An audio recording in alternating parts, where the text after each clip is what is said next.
Alright, we're back. Finally. Keep trying, but things keep going wrong some way, somehow. Even with the specter of death hanging over them, their discussions continued for some time. In the end, however, they learned nothing.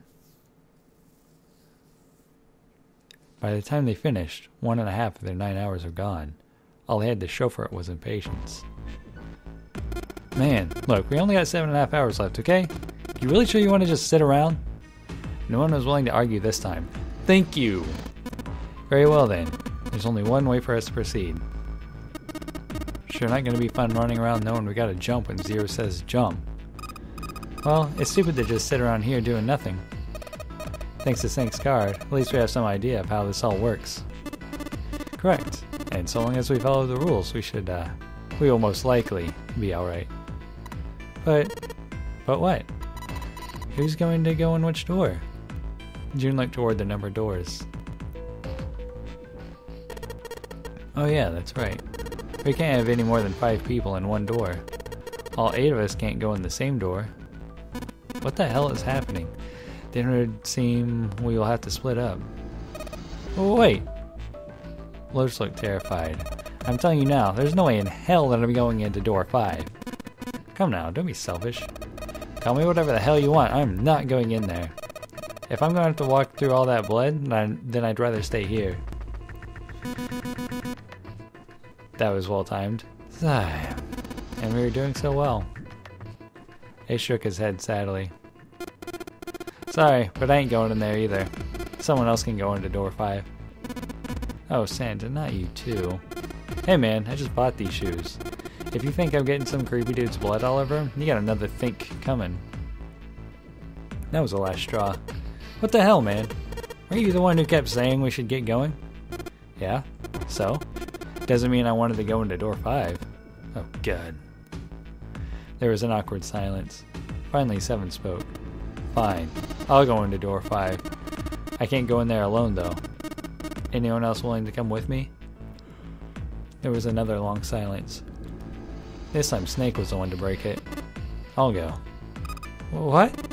Don't worry, you'll be fine. We may part now, but I'm certain we'll meet again later. How do you know that? Because I do. What? That's not an answer. If you're going, I'm going too. I'm going into door 5. What am I going to do with you? Drugs! There's nothing you have to do. Ace stepped forward. If I join you, the problem is solved, correct? 7 is 7 and Snake is 2. And if you add Clover's 4 and my 1, the digital route will be 5. Yep. Yeah! Oh, it works perfectly. The 4 of us can go into door 5. Wait, what about the other 4? What's their digital route gonna be? It's 4. I know, I don't even have to pretend. This time, I don't care. Shut up. The rest is number 8, 3, 6, and 5. Guess what? It's 4. 4! He repeated what he determined. It's 4. Yep. Add up our 4 bracelet numbers and the digital route is 4. Then we can go into door 4. Yeah, huh. That worked out well. Junpei ran over the team assignments in his head. One more time. I don't know what's with the skipping. 4 people in door 5. 7, 6, 11, 8. 4 people going to door 4. Lotus, Santa, June, and Junpei. Junpei had to ask himself if the teams are what he really wanted. Beyond door 5 was what remained of the 9th man. He never wanted to see that thing again, but something in him said it would be unwise not to examine the corpse even a little closer. Of course, if he went through door 5, he wouldn't be going with Lotus and Santa. True, it would be possible for him to bring June with him through door 5, but that would mean she would have to see the horrific carnage that waited there. Junpei didn't want that. Junpei was torn. Should he stay silent and go through door 4, or should he stop them all and insist on door 5? As he turned his options over and over in his mind, Ace spoke up. Alright then, it seems we've reached a conclusion. Shall we go? He began to walk toward door 5. Clover and Snake followed, with 7 a short distance behind. Junpei. I picked a door 4 the first time, so I'm saying 5 now. Hey, wait! Junpei's cry echoed across the room. The 4 people walking toward the door stopped, and turned back toward him. I want to go through door 5 too. The words were scarcely out of his mouth when June spoke up. What? What are you saying, Jumpy? What do you think? If you're going through that door, then I'm going with you. He turned around to look at her. No, you can't. I can't take you with me. Well, why? Well, you know what's in there, don't you? Are you sure you want to see that? June opened her mouth as if to say something, but instead closed it again and looked at the floor. Junpei felt nakedness chest at her clear distress, but the choice was not his to make. There was nothing else he could do. Junpei turned away from June, doing his best to silence his turbulent emotions. Please, let me go into door 5. Seven scratched his head and looked at the young man. Man, now we're right back to where we started, you know that? Junpei's bracelet number is 5, right? If we are going to add Junpei, then we must subtract 5 from the rest of us. Snake turned to Ace. Ace, please take good care of Clover. Oh, alright. That's fine. Yep. Don't go away! You need to listen to me, Clover. Go to door 4 with the others. No! Don't be so selfish. Snake's tone was harsh. Tears welled up in Clover's eyes. She bit her lip and did her best to fight them off. Snake's expression softened, and put his arms around Clover. He held her close and whispered into her ear, "You'll be fine. Just relax." It looked as though he whispered 2 or 3 more words, but whatever they were, Junpei didn't hear them. They were probably kill Whitey. He couldn't help but wonder what the other man had said. He pulled back from his sister, his eyes kind and inquiring. Okay, I understand. Her voice was barely audible from where Junpei stood. Before long, new teams were assembled. Those going to door 5, 7, Snake, and Junpei.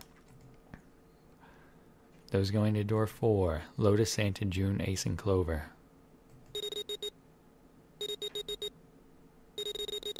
That was weird. 7, Snake, and Junpei scanned the numbered bracelets in quick succession. The screen of the red showed 3 asterisks. Alright then, let's go. Junpei glanced around one last time, his hand resting on the lever of the red. Okay, please be careful.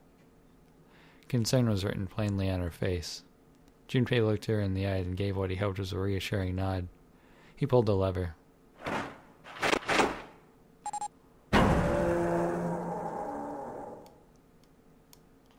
With a sharp clack of a lock releasing, the doors swung open.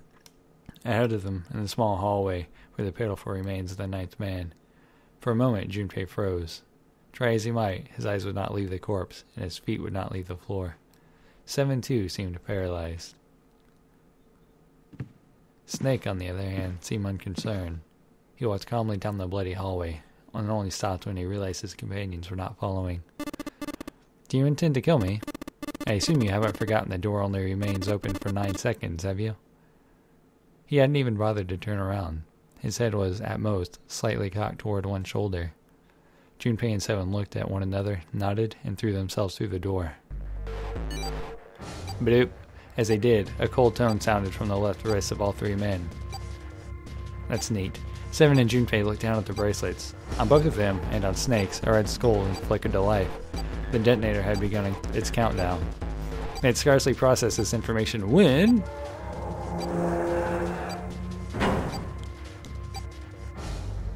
With a metallic slam, the numbered door behind them swung shut.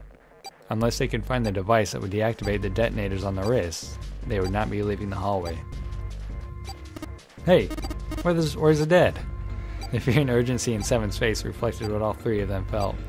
Junpei spun around, searching desperately for the dead. He found it easily enough. It was on the wall, next to the closed door labeled 5. Found it! Right here! As he yelled, he struck the scanner with his hand. The other 2 scrambled to follow suit.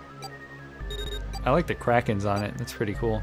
As soon as they finished, Snake threw the lever down. Yay! Boop. Okay. Phew. Well, looks like it stopped. As he spoke, Junpei wiped the sweat from his forehead with a trembling hand. Didn't think he's gonna give me a heart attack. A muscle stood out in 7's neck, and the corner of his mouth were twitching. Jumpy, are you alright? Are you guys okay? They could hear anxious voices, muffled but distinct, from the other side of the door. Yeah, we're fine. The detonators have been deactivated. They heard relieved sighs, and even through the door the three men could feel the tension disperse. Alright, we're moving on. Be careful, okay? Okay. Sure thing. They heard footsteps moving away, and before long they were alone again. Junpei looked around. The hallway hit a dead end 20 or 30 feet from where they stood. A thick iron wall blocked their way. Try as they might to force it, the wall refused to move. To the left, however, was a wooden door that looked positively inviting by comparison. In the middle of it was a plaque that read First Class. First class cabin, huh? Well, seems like it. Let's have a look then, shall we? Yes, we shall. Tomorrow. So I'll holler at you then. Later.